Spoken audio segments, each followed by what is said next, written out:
Hi, I'm Hal Roberts. This is Bridge City News. Here's some of the top stories we've been following. The heat warning continues for Lethbridge. We have tips on how to best protect yourself from heat stroke.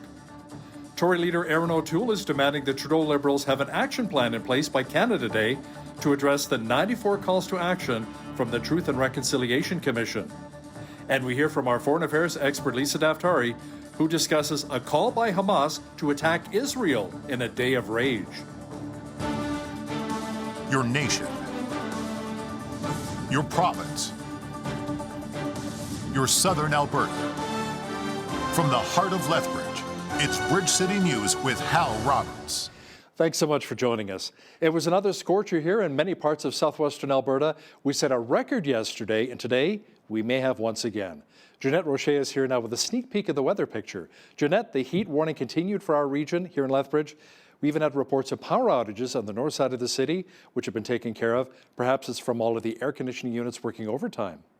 Yeah, well, I would imagine that that's true, Hal, since the majority of us are trying to stay cool and stay in the air-conditioned indoors today.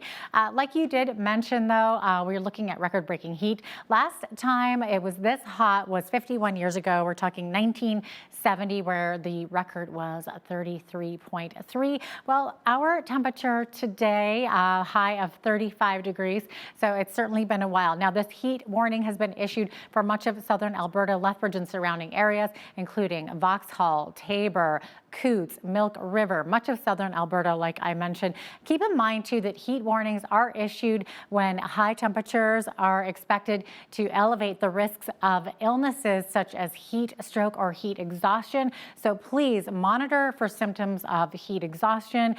Stay hydrated, stay cool, stay in the shade. Try to take breaks from the outdoors. Stay in the air conditioner, stay where it's cool, and be safe. Thanks so much, Jeanette. Jeanette will be back with more extensive weather details coming up later in our newscast. With high temperatures in our city comes the potential of heat stroke. The city of Lethbridge is encouraging all of us to stay safe when heading outdoors. Luke Palmer, the emergency preparedness manager for the city, says there are tips you can use to protect yourself from heat stroke. Another key recommendation that we share with the public is avoiding peak times in the sun, and that's roughly about 12 to 2 o'clock each day. And if you are unable to avoid those peak times, making sure that, again, you're taking a lot of breaks, staying hydrated, wearing a hat, sunscreen, and staying covered, just to avoid that contact with the sun. Not only is it hot, but we also have quite a high UV index at this time too. And you know what, if anyone's experiencing anything medically, we just encourage people to reach out to 911 ahead of time, just to make sure that we can get that help there sooner than later in the event that you're experiencing heat exhaustion or heat stroke. Palmer says we should also watch out for wind gusts, which will be picking up tonight, which could be a potential fire risk with a heat wave. You know, with all of the heat we've been receiving, it's nice to know that the spray parks and pools will be reopening again soon. The City of Lethbridge offered an update on the reopening of facilities and amenities for Stage 2 of Alberta's Open for Summer plan. The ATB Arena is scheduled to reopen on June the 10th and will remain open throughout the summer. Public skating will resume at the arena on June 14th. The spray parks in our city, including Gyro and Rotary Centennial Fountain, will reopen on June 10th. The Stan Civic Pool is scheduled to reopen on June 10th as well, and Henderson Outdoor Pool is tentatively scheduled to reopen in late June. As for the Cor Van Ray YMCA, officials say they expect to reopen health, fitness, and aquatics once the province rolls out Stage 3. Organics collection is the last step of the residential waste development strategy. Earlier this week, Lethbridge City Council approved the project as part of the 2021 to 2031 Capital Improvement Plan. Before bins can roll out in the spring of 2023, however, the city has to build a facility, revamp current trucks, and bring in the carts. A city spokesperson says the new green bins will help reduce the city's waste. The most important part about the Curbside Organics program is that, again, today on the black card, half of that material is organics material, food waste and yard waste. So with the implementation of this, we're going to see a huge reduction on the waste that is being sent to the landfill.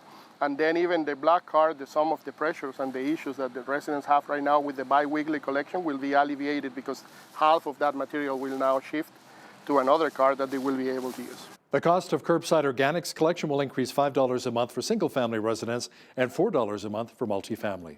You know, nothing says summer festivities quite like a barbecue. The Interfaith Food Bank will be celebrating Canada Day with a barbecue in a bag decorating and coloring contest. The food bank has partnered with Mikado Electric and Mocha Local to provide their pre-packed barbecue packages.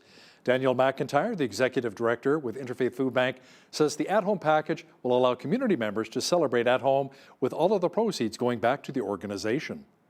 As a community organization, we want to be involved with everything community related. And so celebrating holidays like this is really important to us. It engages the community that supports us. The other thing too is that we want to have an opportunity to fundraise. COVID has really killed a lot of our fundraising opportunities because of those gathering restrictions. So we've been a little bit creative and figured out some ways that people can still support us safely from home.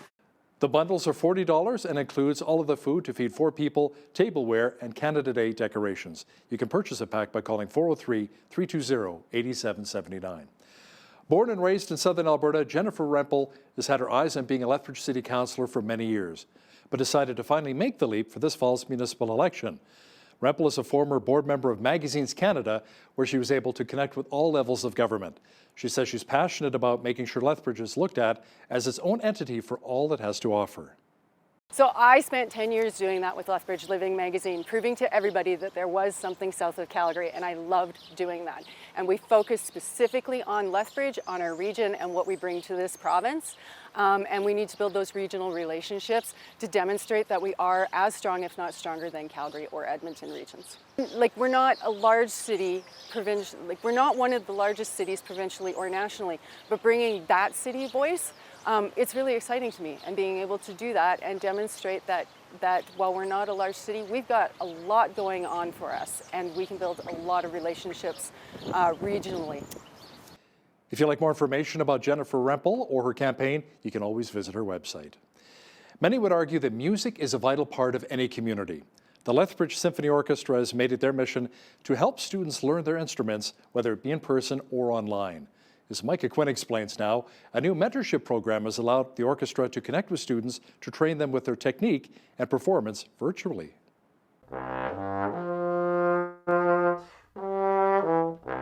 The Lethbridge Symphony Orchestra has been around for over 60 years in our city. Unfortunately, live orchestra performances and teaching were curtailed due to the pandemic. That's where the RBC Foundation Orchestra Mentorship Program came in. The mandate of the Lethbridge Symphony is to work with an educational component, and so the RBC Foundation financially supports this orchestra mentorship program.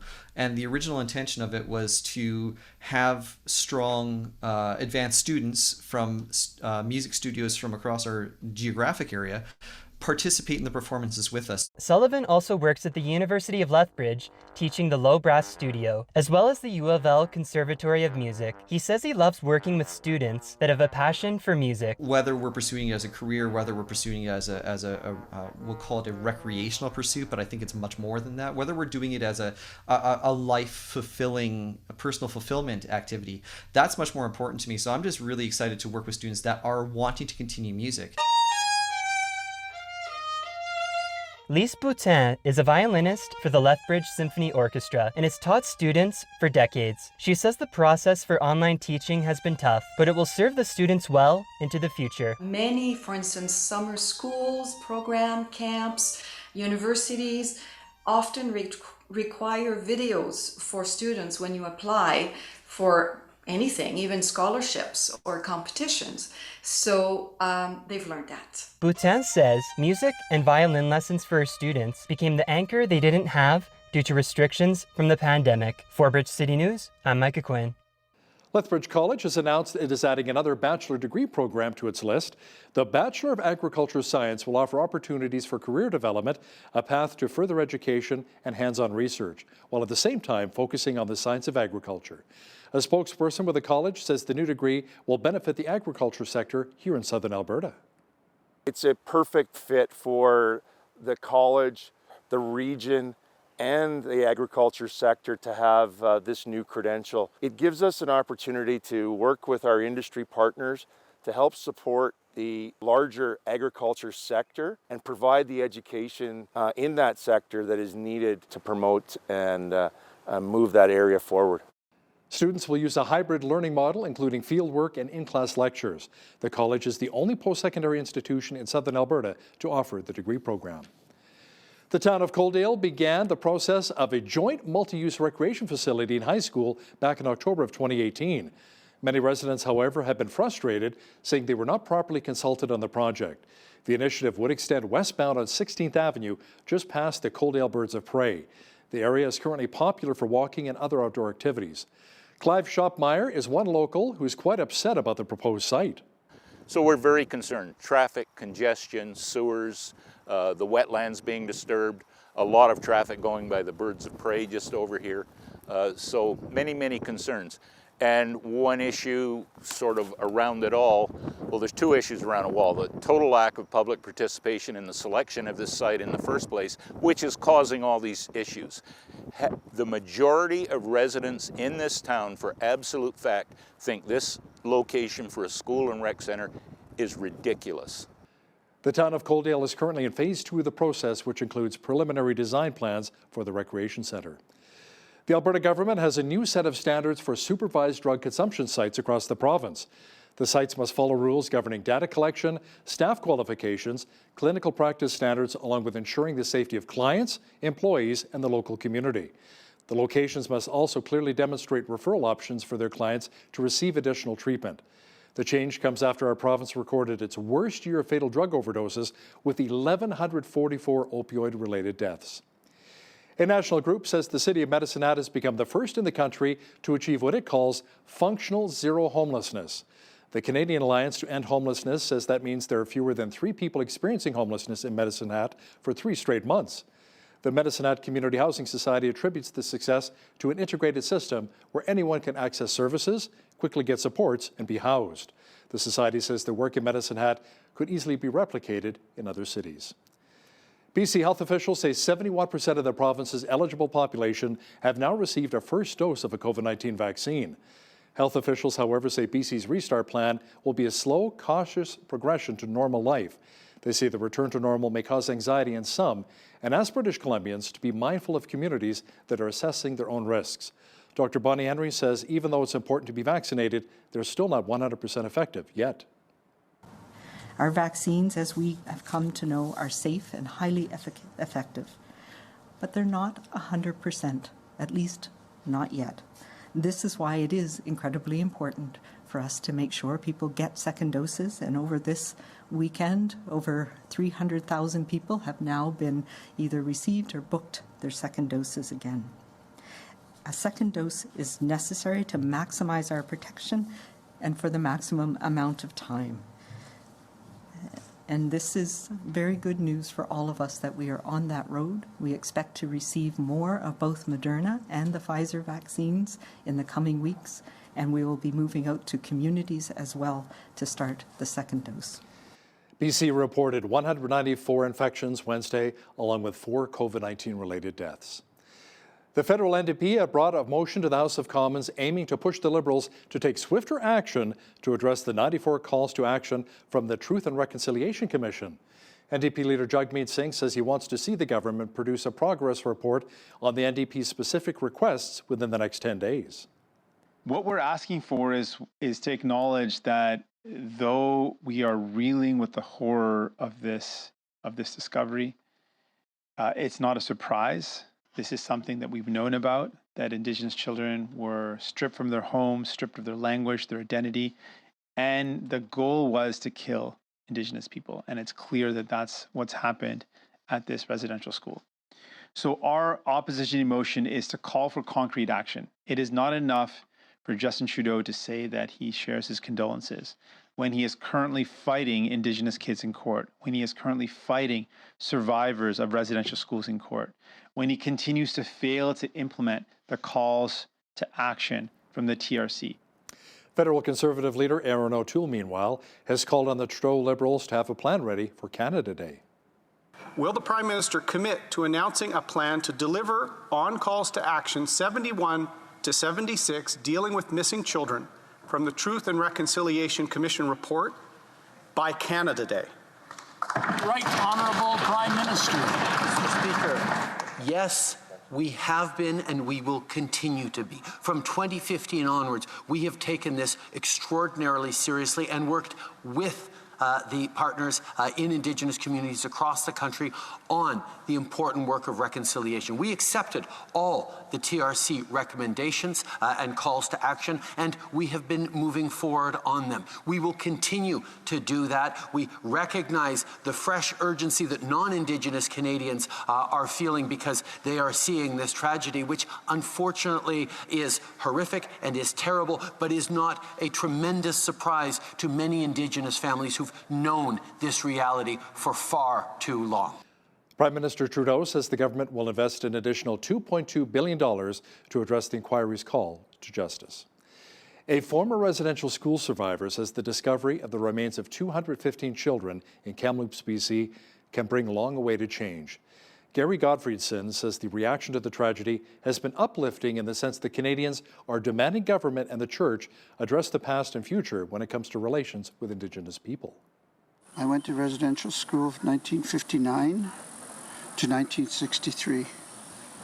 So from kindergarten to grade 3. And when we were going into grade 4, my mom fought for us to get out of there.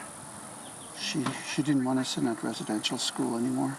8 of my siblings went to that school. The 3 oldest didn't go to it, but eight siblings and myself went there. And I was the 3rd youngest, so my older brothers and sisters were there. Oh, I have lots of memories of that place. There was a young Chilcotin woman that came into our class, and she was way older than we were. And she couldn't speak English. They put her in our class. There was a nun there, and I remember how this sister made her kneel in front, right at the front of the class. She had to face the blackboard. So she put her arms out like this. She put Bibles on there, and she tried to force her to speak English, but she couldn't speak English. Kevin Annett is a human rights campaigner, author, and whistleblower who led the movement to expose and prosecute child murder by church and state. He's the co-founder of the International Tribunal of Crimes of Church and State and was twice nominated for the Nobel Peace Prize. He's also someone who was apparently defrocked by the United Church of Canada for pursuing the issues at Canada's residential schools. He says the government knew about the atrocities at the residential schools for quite some time now. It's actually been published for 13 years now, because I remember in 2008, after we held a tribunal 10 years earlier, where we began to bring up these crimes, a tribunal in Vancouver, we released a list of 28 mass grave sites to the Canadian government, to the police, to the media, and nobody ever followed up on that. It was totally ignored. But it named Kamloops. It named 14 of the 28 sites are in BC, 5 in Alberta. A lot of these mass graves are in the West, because that's where a lot of the residential schools were. And as we found, this is my book, murderbydecree.com. It's up online. It's been online for 7 years now. So for people to pretend that they didn't know this, I mean, it's just either willful ignorance or people like the government are openly lying when they say they didn't know these things. I mean, after all, they're the ones who put those kids in the ground. Of course they know where the graves are, right? The director of the Indian Residential School History and Dialogue Center at the University of British Columbia says churches and the federal government have fought for more than 20 years against making such school records available. Hamas is allegedly telling Palestinians to participate in a day of rage on Friday. According to our foreign affairs expert Lisa Daftari, that day of rage means more problems for Israel and Jews around the world. She says attacks against Israel are wrong, especially when there's a ceasefire in place. This is encouraging individuals to be, lone attackers. And look, there has been a ceasefire, and there have been already 2 or more attacks that have been reported on borders, stabbings and such. And look, this is a day in the life. This is what Israel goes through day in and day out. But when you're only, a week into a ceasefire that has been internationally brokered, where you have all eyes supposedly on this ceasefire, and they're already breaking it, and no one's even reporting this. Lisa will also discuss how the U.S. may be vulnerable to a potential all-out war with China. That Q&A is coming up after Business News. Well, we had another heat warning again today from Environment Canada. Make sure you stay hydrated and limit your time in the sun. And how long will the heat last? Jeanette Rocher will have all of the weather details for us coming up shortly. It was another hot one in Lethbridge today. We broke a record on Wednesday, and Thursday was looking like another record would potentially be broken. Jeanette Rocher is here now with a complete look at the weather picture. Jeanette, it's hard to believe this is only June when it feels more like August.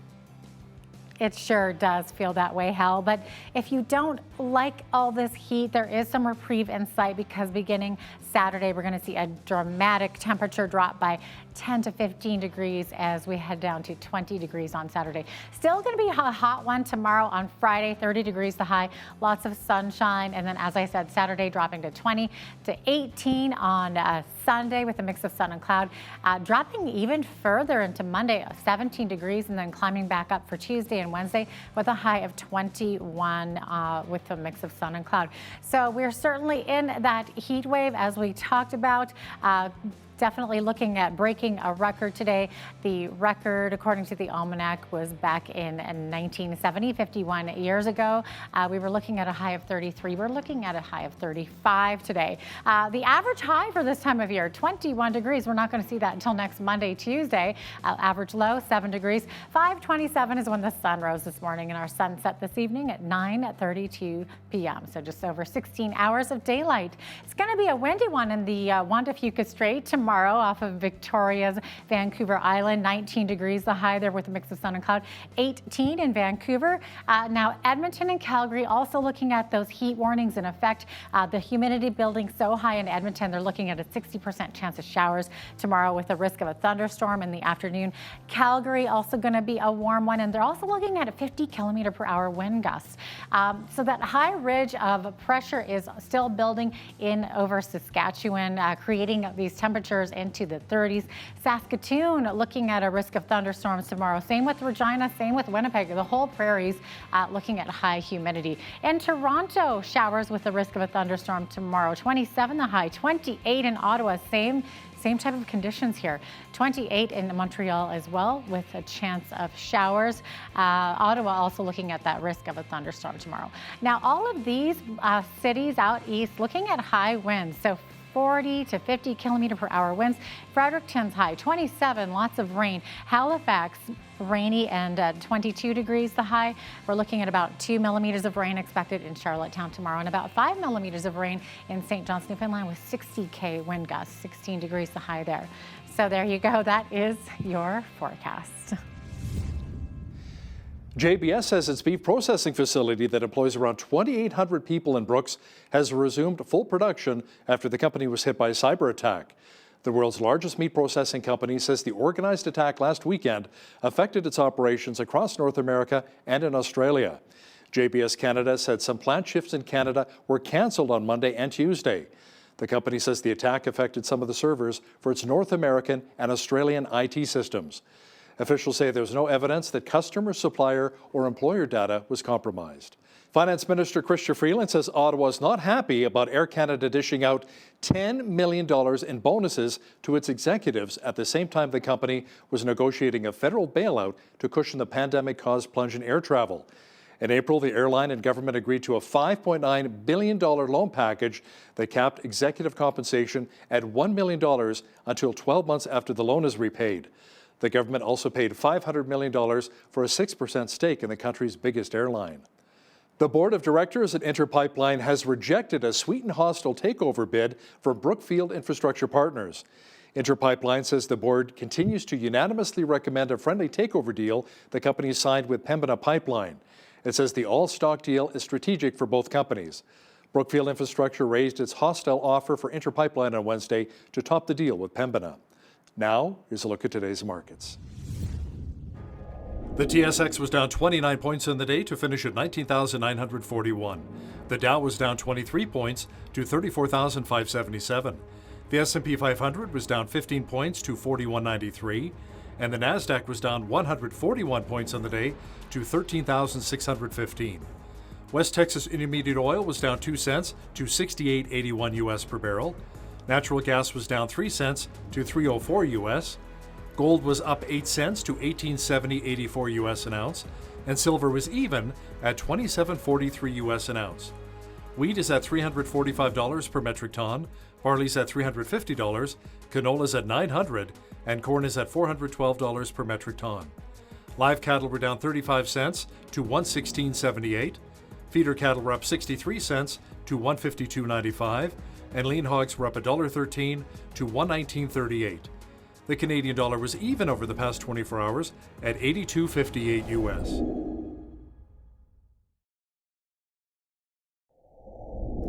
Recapping one of our top stories this hour, the city of Lethbridge had another heat warning today as we got well over 30 degrees once again. And to make matters worse, there were power outages in the north side of the city, but fortunately, the city has restored power to many homes. You need electricity to run those air conditioning units. Health officials say in times like these, it's very important to stay hydrated, limit your time in the sun, and to never leave your pet inside of a hot vehicle. The Palestinian militant group known as Hamas is calling for a day of rage against Israel on Friday. Our foreign affairs expert Lisa Daftari will explain what that means in just a moment. The White House says the cyber attack on Brazil's meat producer JBS likely came from Russia. U.S. officials say they're engaging with Moscow to hold the hackers accountable for the ransomware attack. To talk about this in more detail is our foreign affairs expert Lisa Daftari. Lisa, it was the same type of attack recently used by a Russian-based criminal group that forced Colonial Pipeline to shut down for a week. Right. So we're seeing a pattern here, right? Look, this is where we knew the future of attacks would be on the internet, on the cyber infrastructures of different very important sectors, whether it's energy grids or pipelines, and in this case, a meat production company that serves most of North America, having it shut down over the weekend, starting on Sunday when they informed the White House that this had happened. And the White House ensures everyone involved that they are looking into this and they are discussing this with Moscow. Unfortunately, what would happen here is Moscow can basically, wipe its hands clean of this and say, it's not us, it's a private entity, and we will do our best to track it down. But what does that really mean? And is that even the truth? But the real takeaway here for everyone involved is to, really firm up these soft targets. And they're soft targets because, no one's going to war. There's no military involved. There's no bloodshed involved, but yet it does the most damage.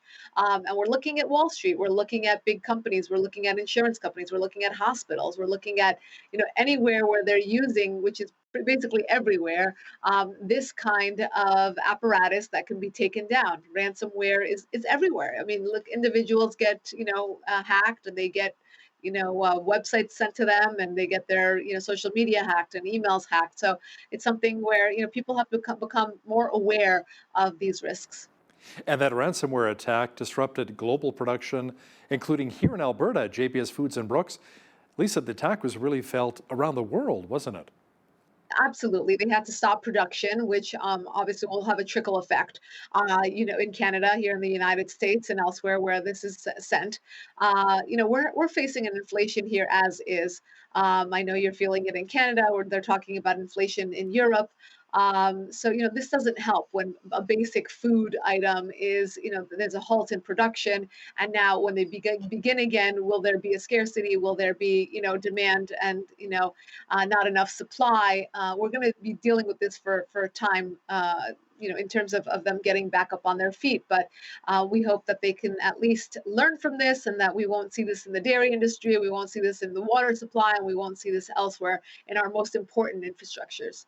Lisa, Hamas is allegedly encouraging Palestinians to participate in a day of rage on Friday in an apparent effort to perpetuate continuing unrest with Israel amidst a very fragile ceasefire. What would that day of rage look like? Violence, violence, and more violence. This is encouraging individuals to be, lone attackers. And look, there has been a ceasefire, and there have been already 2 or more attacks that have been reported on borders, stabbings, and such. And look, this is a day in the life. This is what Israel goes through day in and day out. But when you're only, a week into a ceasefire that has been internationally brokered, where you have all eyes supposedly on this ceasefire, and they're already breaking it, and no one's even reporting this, and now they're calling for a day of rage, which means more violence against Israel. And look, the truth is, how this is not just violence against Israel. When they call for a day of rage, it reverberates around the world, just like what happened between Israel and Hamas reverberated around the world. We saw anti-Semitic attacks from New York to Los Angeles to the streets of London, Montreal, and elsewhere. This is exactly what they want. Hamas is not a real political entity. It is a terrorist organization, and this is what it wants. It wants attacks against Jews around the world. It incites those attacks, and now, under a ceasefire, it is calling for a day of rage. And the bottom line here is that the mainstream media won't cover this. And Hal, thank you for bringing attention to this. But the mainstream media won't cover this unless Israel is forced to defend itself. And that's when the geniuses of the world will start opining, whether it's social media influencers or other celebrities, and saying it's an imbalance of power. It is an attack that is not warranted and such. So, we should keep our eyes on this and understand the history, the contextual nuances here, and what Israel has to deal with day in and day out on its borders and elsewhere. The incoming director of Mossad, or the National Intelligence Agency of Israel, David Barnea, gave a very threatening speech against Iran, including to potentially assassinate some of its nuclear scientists and attack on its nuclear facilities. Tell me more about that. Right, and this is can't be taken out of context. The reason why Israel is speaking out against Iran and its nuclear program and its weapons program and its weapons depots is because Iran has doubled down. The regime has come back to say, we will replenish Hamas's weapons. We are going to provide them with financial and weapons aid and give them all the missiles they need to take Israel out. In retaliation, Israel is saying, listen, we're not going to go to war with Iran. We haven't gone to war with Iran, but what we can do is go after their assets in the region. And that's exactly what's been going on. There's been a proxy war where Israel has had to go take out, assets that Iran has had in Syria, and also in their nuclear facilities. In Natanz, for example, is a place where they are enriching uranium. Its most important location, actually. And that's exactly what Israel is forced to do, to preemptively take out these weapons, because they know if Iran is building up its arsenal, where will it be directed towards? Of course, its sworn enemy in the region, the state of Israel. The new Mossad chief, Barnea, also says that Iran is working on its dream of acquiring an atomic bomb, even as it holds talks with world powers on restoring the 2015 deal limiting its nuclear program. Right. Isn't it amazing? Well, our leaders here in the U.S. are at the table in Vienna to draw up another JCPOA, Iran nuclear deal, similar to the one that we had in 2015. But meanwhile, look at what's going on, on the periphery.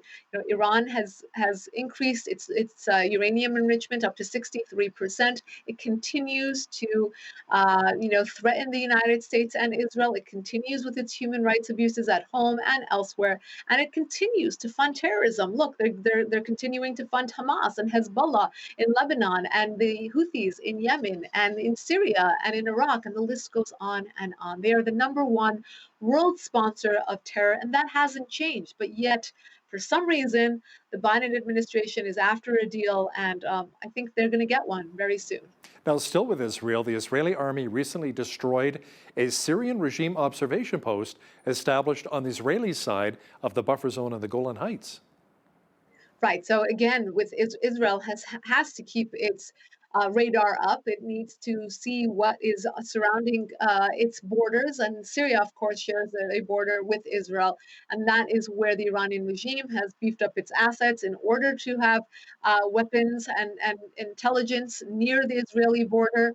And guess what? The Golan Heights is Israeli property. And they said, well, if it's here, we're going to take it out. And that's exactly what they did.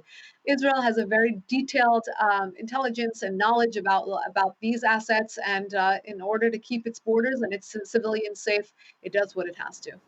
On any given day, the U.S. Navy has around 100 ships deployed around the world.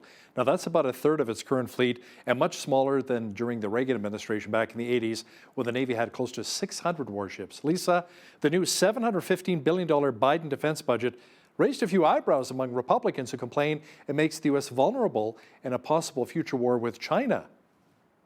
Right. So all we hear is about how China is beefing up its military. China is beefing up its assets. China is putting more ships at sea. And the Biden administration's plan to minimize or diminish our military presence, because after all, that's what they believe in. They believe in appeasement, and they don't believe in the military, and they don't believe in beefing up our assets, and they don't believe in defending our rights, whether they be militarily or in maritime war. And as you said, under Reagan and usually we have a higher or a more robust presence at sea than we do right now. And many people on the right in this country believe that this is the time to increase our presence, not decrease our presence, and particularly in light of the threat that China poses at sea. Yeah, you're right. According to a recent survey by the Reagan Institute, China is now viewed as the U.S.'s greatest threat. Don't the Democrats and the Biden administration actually see what's going on and maybe have to address this? But like you said, beefing up its military presence on the seas? A lot of the Trump era, standards, policies, changes have remained under the Biden administration because they are just logical, right? But a lot of them are really they oppose their ideological stance, not the logical stance, the ideological stance, and it really goes against the evidence and it goes against the reality that we're dealing with. And this is one such instance when you look at the reality on the ground and you say, we can't afford to go along with your ideology. Just like at the southern border, we can't afford to go along with your ideology to keep our borders open because we can't absorb these people. We can't do it in a healthy way. We can't do it in an economic way. And we can't do it in just the sheer numbers. We can't bring in these people and give them jobs and homes and comfortable life. And again, it goes back to their ideology. And they're gung-ho on their ideology. And you know that because when they came into office on day one of this Biden administration, they did an about face on so many of the Trump era changes that were made. And we're just watching because a lot of this is really, really backfiring in such a way that people in this country are noticing. And Hal, we can't wait to get to a place where it's just nonpartisan, bipartisan, whatever you want to call it, but we just face the facts and we deal with them as they come. Let's talk about North Korea for just a moment here. And that country fired 2 short-range ballistic missiles that are believed to be derived from a Russian missile system. Now explain why these missiles, Lisa, are a direct threat to the West. Yeah, well, let's see. I mean, North Korea is definitely chest thumping here and saying, hey, look at us. We had a real successful run this time around. But can we believe them? We were not so sure. They're known to exaggerate a lot. They're known to really emphasize the propaganda. And that's what they go on. We can't check what they have, so why they can just brag as much as they want. They can talk about it and really grandize what they have. But as you said, this is known or thought to have come from Russia. They're very happy with the test, and it poses a threat because they're rogue. We don't have any real tabs on North Korea. We don't know what they're up to. And again, under the Trump administration, we had 2 somewhat successful icebreaker meetings between the 2 leaders, but it didn't really manifest into anything formal, nothing in writing, no pact, no treaty, no handshake, nothing that would bring us to a place where we feel comfortable with them chest thumping as they are right now. Is there a plan for Biden to meet with Kim? Nothing yet, but who knows? Well, let's see what happens down the road. Foreign policy isn't I mean, it used to be, I should say, the strength of Joe Biden, but under this new current administration that is much further to the left of where Joe Biden has been his entire political career, foreign policy takes a back seat. And when it has a front seat, it's something like the Iran nuclear deal, where it's all about appeasement, or it's all about withdrawal, like we have in Afghanistan, or it's all about really wiping our hands of any responsibility or giving up any real seat at the table or say in the future of what happens in these very critical decisions. Lisa, a notorious Sicilian mafia killer known as the People Slayer was released from just serving 25 years in prison. Giovanni Brusca, who's now 64 years of age, admitted to killing more than 100 people. How was this guy released after just 25 years? And it is so gruesome. If you read the details of this case, how he used to put their, I don't even want to, should I even say it on air, Cal?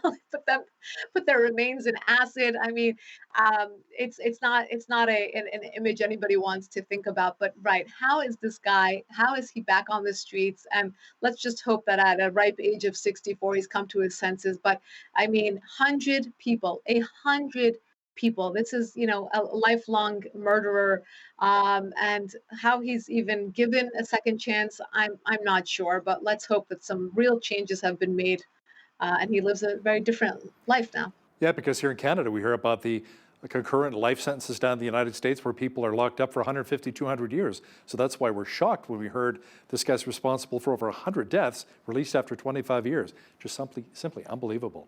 U.S. political reporter and foreign affairs expert Lisa Daftari, thanks again for joining us today from Los Angeles, California. My pleasure. The COVID-19 pandemic, with its restrictions, has certainly altered our normal routines and recreational pursuits.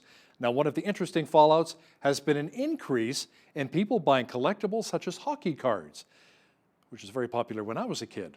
Joining me now to talk about it is Grant Gatto. He's the manager of Pirates Cove, a collectibles and memorabilia store located right here in Lethbridge. Grant, welcome to Bridge City News. Thanks for having me. Now, are you seeing the same thing here in Southern Alberta? Have you had more people come in looking for trading cards right now? Oh, very much so. We got our store here and our store in Strathmore. We've noticed an increase in both places.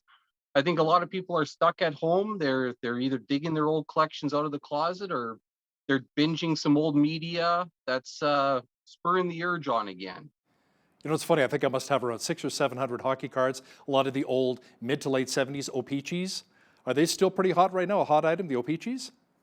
They are very much so. And the problem with a lot of that, though, is everybody's digging that out of their closet, and the Chinese factories that make all the supplies for it, they've been shut down. So there's been a back order for almost every single supply industry wide for the last year, too, because so many people are getting back into it. You know, maybe I should bring some of my cards into you then, and you can appraise them, and maybe I can sell some of them to you too. We'd love to see them, for sure. So outside of just being stuck at home and maybe reliving some great memories from the past as kids, why do you think people are collecting a lot of these cards right now and other memorabilia right now? Well, there's a little bit of extra money rolling around with the benefits checks. We've noticed that the money definitely flows that way. And there's some people that are out of work and they're hoping for making a little side money on it too. If you've had something that's been in the closet for 10 years, you need some extra bucks, yeah, it's time to part with it. How about in the closet for 45 years? You know, it's funny, I have this collection. Even better.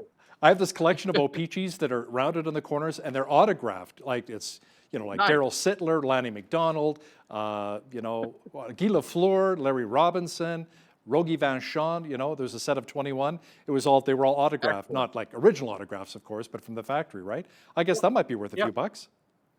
Oh, for sure. And there's a lot of people trying to finish those sets, so bring those in if you're interested in parting with them. Now, I heard something recently I was reading a story about a Wayne Gretzky rookie hockey card that brought in over $1 million.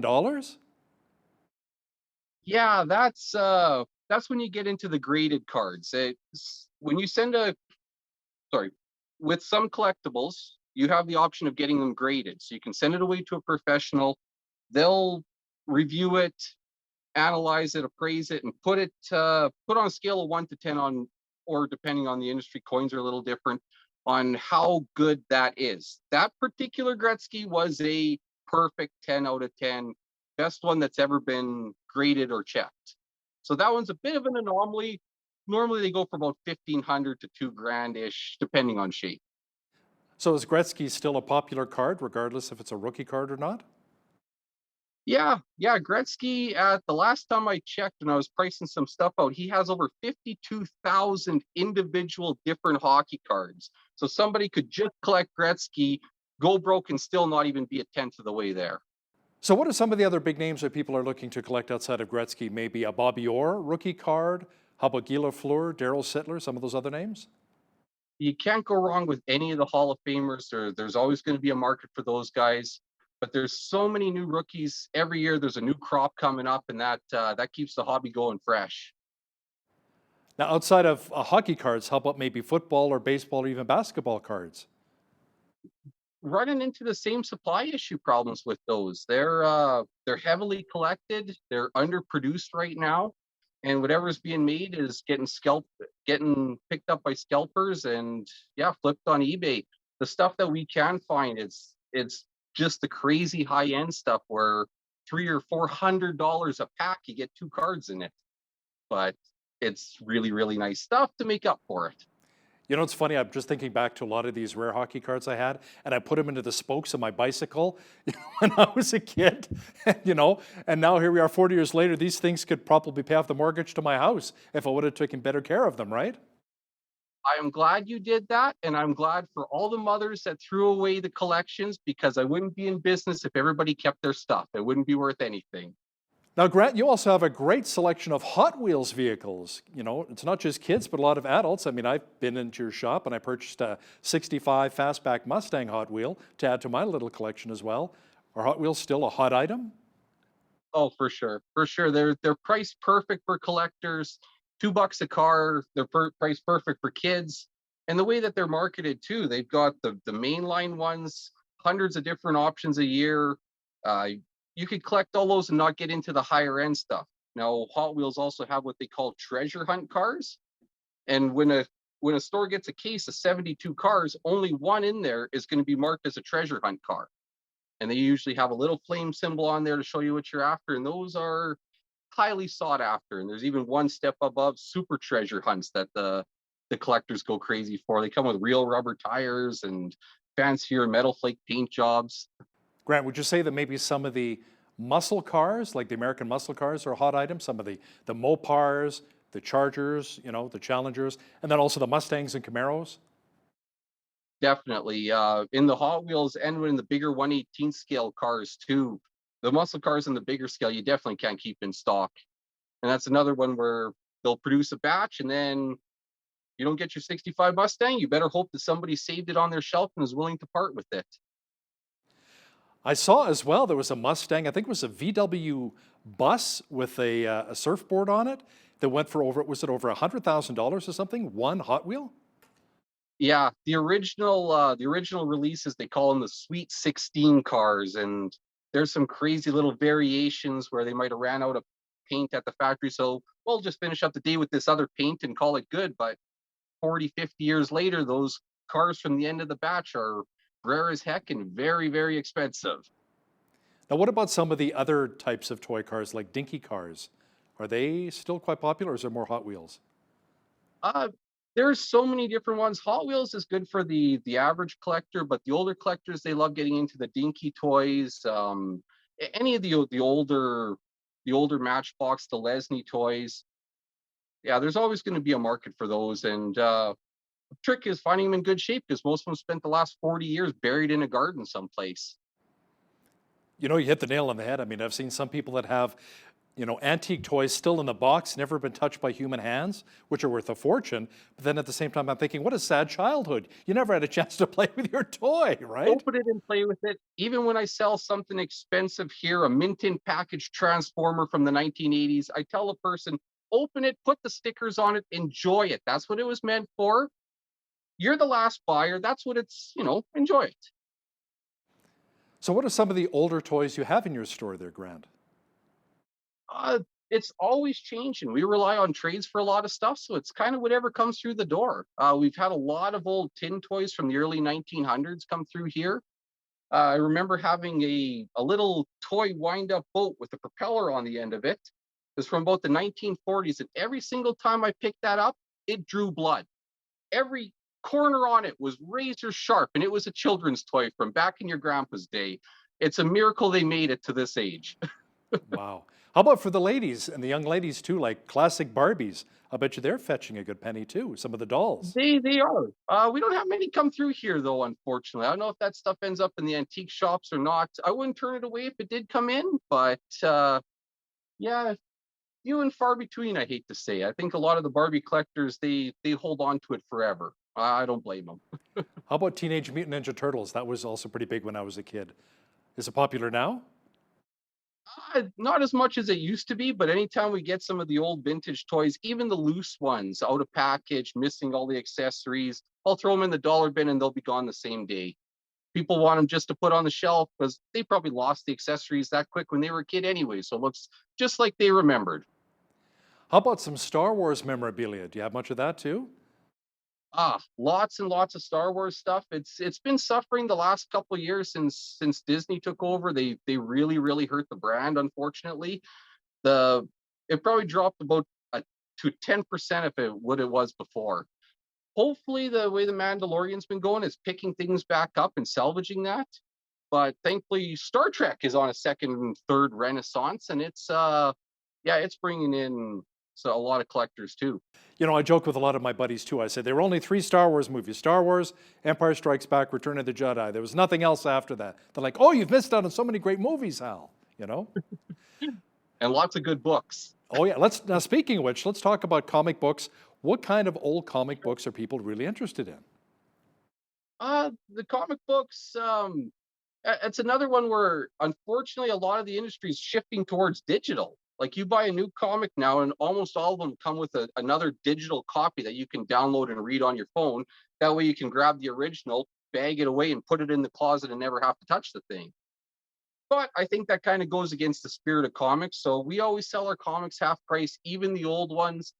We want to get the young collectors in there and keep them interested. And if you can trick a kid into reading with a comic book, not a bad thing either. So I'm wondering if maybe some of the comic books went up in value with the release of some of these Marvel and DC movies.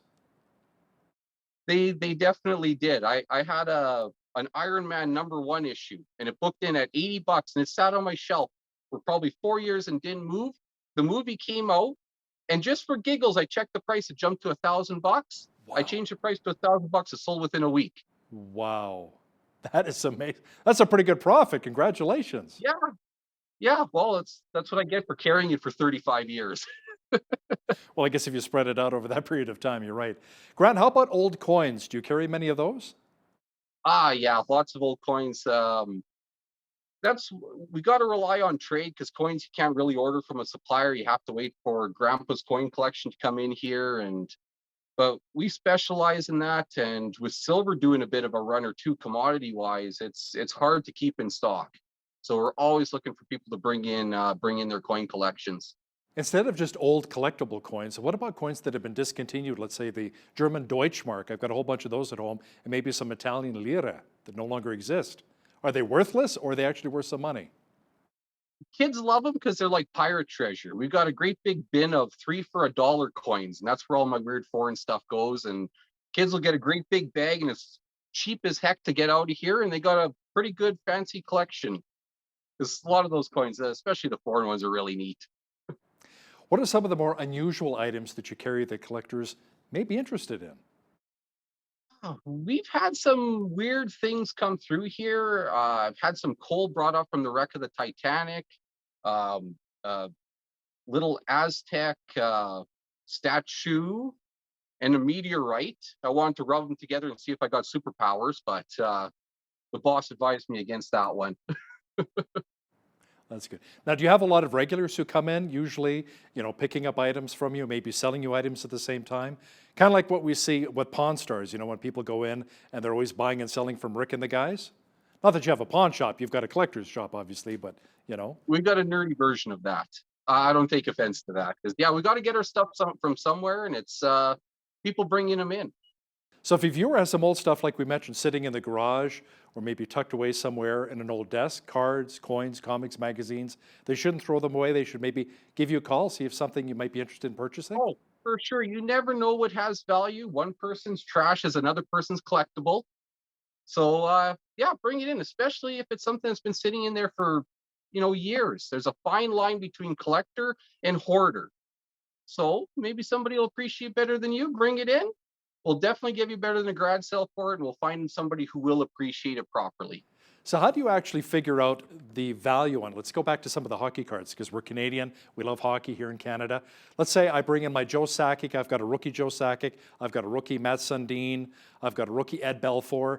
Do you actually look it up? Do you have a guide where you look up the pricing? Oh, yeah. The good thing about cards is, since 1990, there's been a magazine come out called The Beckett, and it's pretty much the Bible on anything close to cardboard. We just look up the price on there, what the price is on there, and then we go back and forth and find something comfy. And to make sure that a card's in good shape, so the corners should not be bent at all, I guess, no creases in it. Yeah, they want to be as crisp and perfect and fresh out of the pack as possible. But when you get to the older cards, that's just not possible. So you got to have a little bit of leeway for that. A lot of them were cut really, really crooked right from factory, because a lot of them were hand cut instead of machine cut. You might see the picture or part of the card next to it bleeding over onto it. You got to have some leeway for that. You're not going to get your $1 million Gretzky, but if you have a dog-eared Gretzky, you still got several $100s. So, And I guess we shouldn't laminate it either, right? Because that may damage the card. no, definitely not. That's a hard no. We've had so many good ones come through here, and it's just heartbreaking because they'll either take a hole punch and then pin it up to their bedroom walls, or laminate it, or tape it into a book, into a photo album, and it cooks the card, but maybe it'll fill somebody's set for a lot cheaper than buying a mint version would be. Okay, before I let you go, I got to ask you one more thing. I'm a big fan of lava lamps. Are they still popular? Are they making a comeback? Please tell me they're making a comeback, lava lamps. Not the blue and the yellow ones. I'm talking about the red ones, right? They actually look like lava. They never went away. My son has one for a night light that, we just bought him a couple weeks ago, and it's fantastic. That is awesome. Glad to hear that. Thanks so much for joining us today and the trip down memory lane, Grant. I really appreciate it. For sure. Thanks for having me. Grant Gatto, he's the manager of Pirates Cove Collectible Shop here in Lethbridge. On behalf of all of us here at Bridge City News, I'm Hal Roberts. God bless, and thanks so much for joining us.